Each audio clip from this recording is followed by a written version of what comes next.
high degree of economic freedom. And on the right, we have a list of countries with the least amount of economic freedom in the world, one of which is very nearby, North Korea, Cuba, Venezuela, Zimbabwe, on and on. And being here in South Korea today, we have a fantastic example. If you look at, Korea used to be one country, now there's two Koreas. In North Korea, they have far less economic freedom, and in South Korea, we have a whole bunch more economic freedom. And before the split, it was North Korea that was the rich part of Korea, and South Korea was relatively poor compared to North Korea. And today, after just a few decades of having more economic freedom in South Korea and less economic freedom in North Korea, South Korea is fabulously wealthy compared to North Korea. And the same is true of most of the countries on the right here compared to the left. And it shows just how important the amount of economic freedom a country has is in regards to the standard of living those people in the countries have. And here we have a photo of Hong Kong in the 1950s versus Hong Kong today. And you can see in those few decades there, it went from being a little, sleepy island there in harbor to a world-class city with more skyscrapers than you can count. While in the same amount of time, we have Havana, Cuba, barely changed at all. And the difference again between Hong Kong and Cuba was the amount of economic freedom in those two parts of the world. And so we can talk about exactly why economic freedom is so important.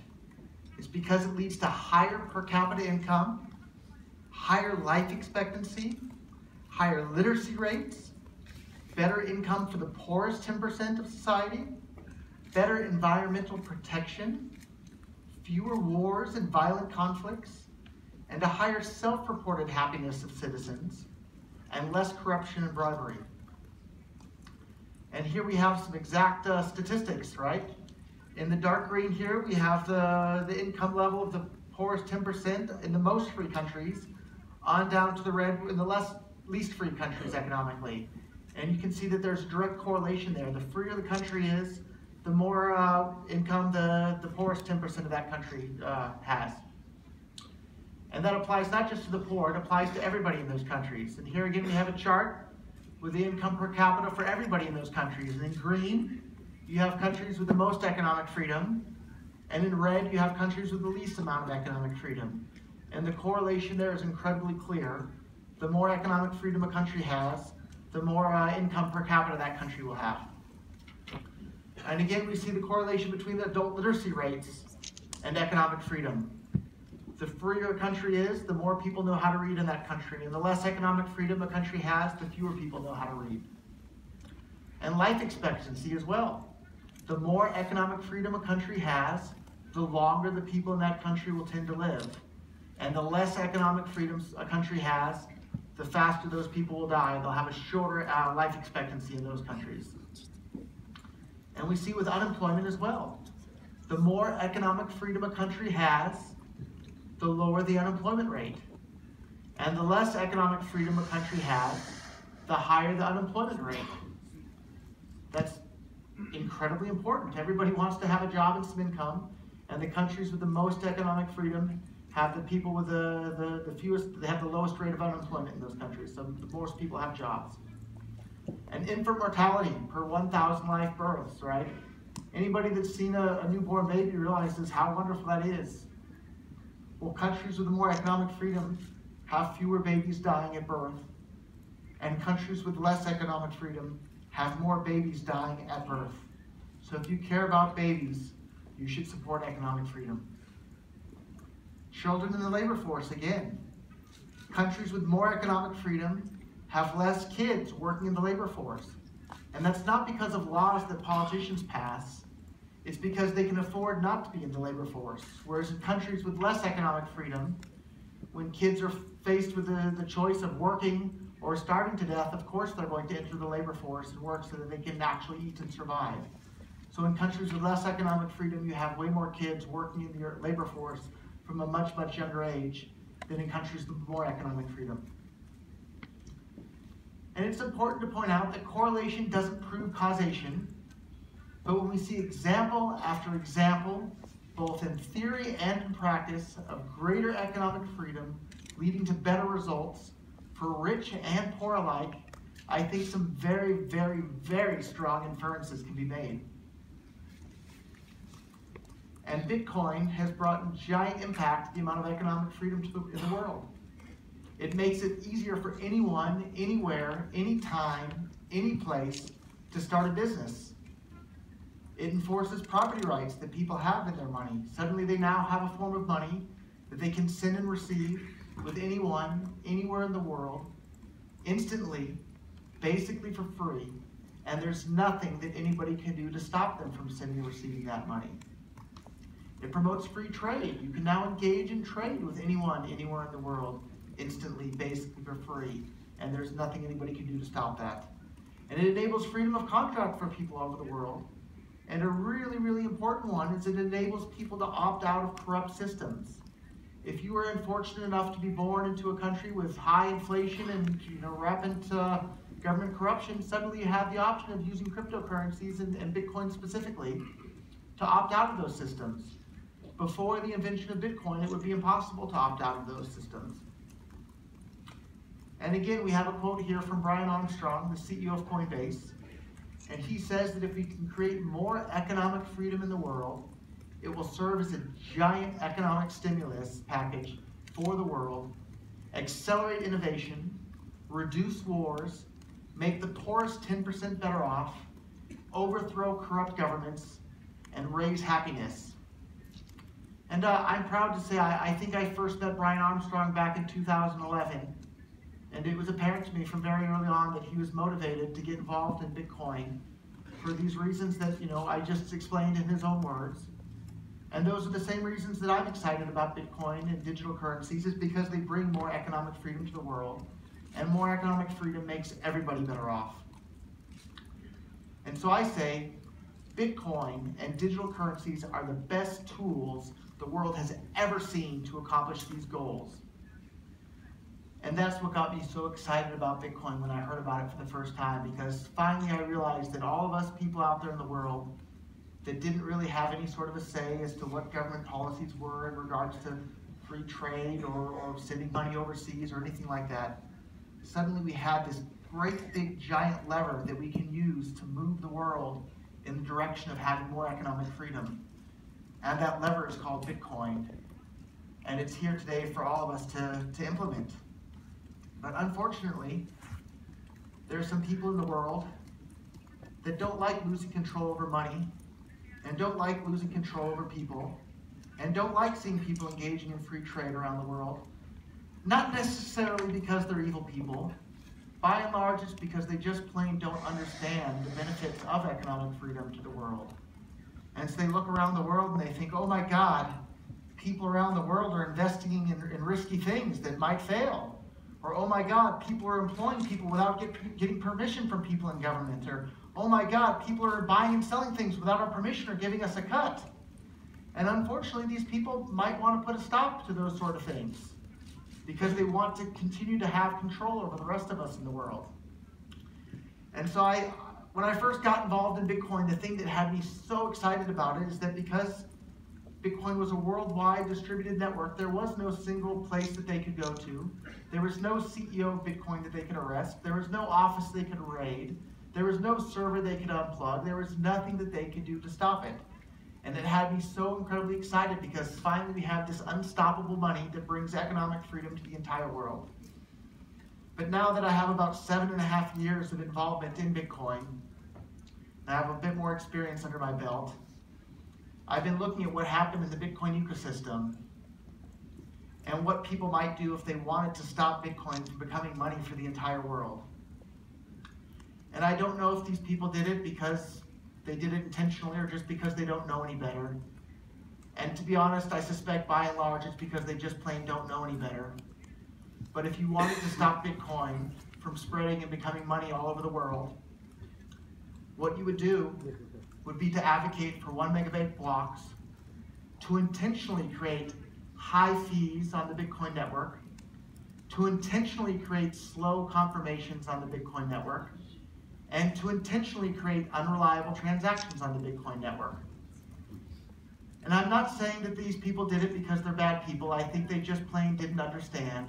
But we have these exact policies being advocated by people calling themselves Bitcoin Core and by a company called Blockstream.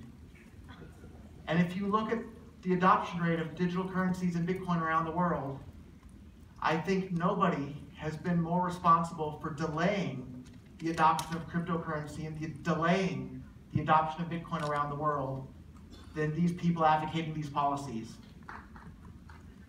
And if you agree, feel free to clap.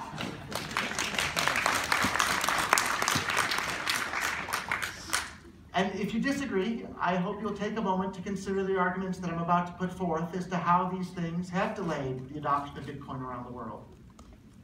So advocating for 1 megabyte blocks that are always full results in fewer users, which results in fewer nodes around the world, which results in lower adoption around the world, which results in lower financial privacy around the world, which results in a lower Bitcoin market cap, and results in lower censorship resistance for Bitcoin around the world. And these are all negative things that we don't want to have in Bitcoin, but have happened directly as a result of this 1 megabyte block size limit that was imposed upon Bitcoin. And we can see in the last year, Bitcoin's market share went from being close to 90% to around 45% today in just 1 year. That's a huge, huge, huge drop in Bitcoin's market share around the world, when Bitcoin previously seemed to have an insurmountable head start over every other cryptocurrency around the world. And we can see exactly what happened here. We saw people worrying about the blocks on the Bitcoin network becoming full, which would create all those negative things that I just went over.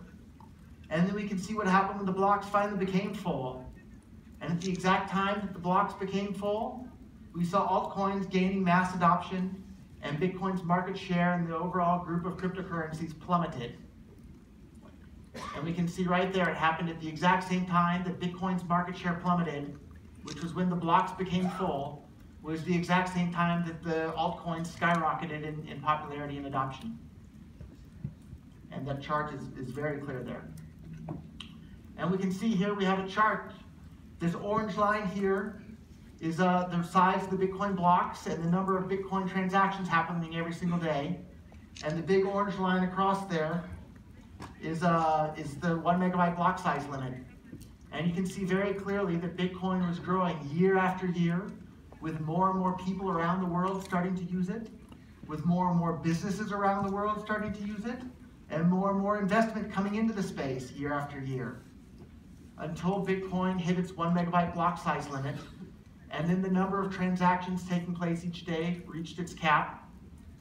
And you can see very clearly that the rate of Bitcoin adoption around the world stagnated. And actually, I should update this slide, because right now today, the number of Bitcoin transactions happening on the Bitcoin core network is about half of what it was happening in December of last year. So that brings us to what happened, right? What has the market done to solve this problem of restricting Bitcoin's ability to become money for the entire world? And as the first person in the entire world to start investing in Bitcoin startups, basically single-handedly funding the entire first generation of Bitcoin startups, this is what happened. The market has moved to altcoins. And that breaks my heart to see that happen, because Bitcoin had this giant first mover advantage and had more merchants and more users and more people around the world using it than any other coin anywhere. And suddenly now its market share is around 45%, down from around 95% about a year ago. And that's as a direct result of the intentional block size limit being imposed upon Bitcoin. And it's incredibly frustrating. But what happened last year is the market found a way. There previously was one single version of Bitcoin. And that Bitcoin split in August 1st of last year into 2 versions of Bitcoin. We now have Bitcoin Core with its 1 megabyte block size limit and its intentional high fees that 1 megabyte block size limit causes, its intentional unreliable transactions that 1 megabyte block size limit has, and the intentional bad user experience that it causes. When people make a transaction, they want the transaction to be fast, cheap, and reliable. And that brings us to Bitcoin Cash, that doesn't have this 1 megabyte crippling block size limit. Bitcoin Cash transactions are fast, cheap, and reliable, just like cash. And so if any of you in the audience are unsure as to which version of Bitcoin is more useful in commerce, try out both of them. Send some Bitcoin Core to and from a friend. Send some Bitcoin Cash to and from a friend. If you start out with 1,000 yuan of Bitcoin Core and you send it to your friend and send it back, you will no longer have 1,000 yuan worth of Bitcoin Core. You'll have some lesser amount. If you do it with Bitcoin Cash, you'll still have the full amount. Just like Bitcoin used to work before we hit the 1 megabyte block size limit. So that brings us to where we're at today. If you like Bitcoin, it's very clear that Bitcoin Cash most closely resembles the Bitcoin described in the Bitcoin white paper. It most closely resembles the Bitcoin that started in day one and existed all the way up until about a year ago. And that's the Bitcoin that became this worldwide phenomenon today, used by businesses and people all over the world. And that's why myself, as the CEO of Bitcoin.com, have stated publicly that we are going to be supporting Bitcoin Cash fully because it's the version of Bitcoin that works, and it works as money for the entire world. And if you're like me and you want to bring more economic freedom to the entire world, we need to have something that works as money for the entire world, uncensorable money for everybody, regardless of where they were born, regardless of what color their skin is, what color their passport is, or how much money they have. In December of last year, the Bitcoin Core network fees got up to over $50 for a single transaction. $50 for one single transaction isn't usable by just about anybody around the world, whereas Bitcoin Cash transactions cost about one single yuan for a transaction, right? That's basically free. And that's the value of Bitcoin Cash. It enables anyone, anywhere, to use it as cash, as described in the original title of the Bitcoin white paper, a peer-to-peer electronic cash system. And you'll hear a lot of people that are supporting Bitcoin Core today openly say that using Bitcoin as cash is stupid. They mock people who want to use Bitcoin as cash. They mock people who want to buy things like coffee with their Bitcoin. They mock people who want to use Bitcoin as money to bring more economic freedom for the world. And for me, who wants to see more economic freedom for every single person on the planet, Bitcoin Cash is the tool we have to do that. Bitcoin Core is some sort of science project at this point that was hijacked by a bunch of people using censorship and propaganda to do so. And for anybody who's a native English speaker that followed the space, you can see exactly what happened. Supporters of the Bitcoin Core group and mindset openly engaged a bunch of censorship on the English-speaking platforms where they would literally delete anybody's post that was supporting the original roadmap for Bitcoin. And I know firsthand, as someone who literally, I simply posted a quote of Satoshi Nakamoto on our Bitcoin on Reddit without any commentary whatsoever, simply a quote from the person that created Bitcoin, and my post was deleted. So if you think Bitcoin is supposed to be censorship-resistant money for the entire world, we shouldn't trust a bunch of people that are openly engaging in censorship to maintain Bitcoin as censorship-resistant money. So the people behind Bitcoin Cash support free speech and censorship-resistant money for the world. The supporters of Bitcoin Core are openly hostile to freedom of speech online when it comes to these things. So that's where we are today. So I invite you all to tell your friends and tell your family to get started with Bitcoin today. Bitcoin.com is a fantastic place to do that. And if you want to learn more, visit Bitcoin.com. And again, if you're undecided, try using both, and you'll see very clearly that one is usable as cash, one no longer is. Thank you all very, very much.